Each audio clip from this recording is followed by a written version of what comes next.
Tipu muslihat Wawon, si pembunuh berantai, perankan tokoh Aki Banyu hingga 11 TKW terperdaya. Polda Metro Jaya masih terus menelusuri kepingan demi kepingan kasus pembunuhan berantai yang dilakukan oleh tersangka Wawon Erawan alias Aki, Solihin alias Duloh, dan MDD Solehudin di Cianjur, Bekasi, Jawa Barat. Motif ekonomi yang diduga menjadi alasan paling kuat pelaku menjalankan aksinya. Masih terus didalami oleh jajaran penyidik Reserse Kriminal Umum Polda Metro Jaya.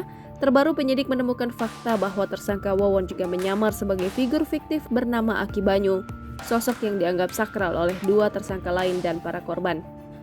Peran ini dilakoni Wawon untuk memuluskan tipu muslihatnya, sekaligus memerintahkan komplotannya secara diam-diam dari balik layar. Temuan ini melengkapi fakta sebelumnya bahwa ketiga pelaku menipu para tenaga kerja wanita di luar negeri dengan modus memiliki kemampuan supranatural. Baik Wawon, Duloh, maupun Dede berpura-pura bisa melipat gandakan uang, sehingga para korban dijanjikan menjadi kaya raya ketika kembali ke Indonesia. Menurut Hengki, Wawon berperan menjadi Aki Banyu dengan mengubah suaranya menjadi seperti orang lain. Wawon bahkan membuat sosok Aki Banyu seolah tokoh yang sangat sakral, sehingga tidak bisa sembarangan ditemui orang lain.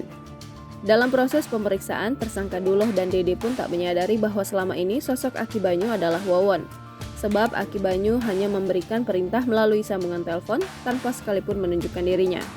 Duloh dan Dede baru mengetahui bahwa sosok misterius bernama Aki Banyu adalah figur fiktif yang diperankan oleh Wawon setelah ketiganya ditangkap atas aksi pembunuhan berantai.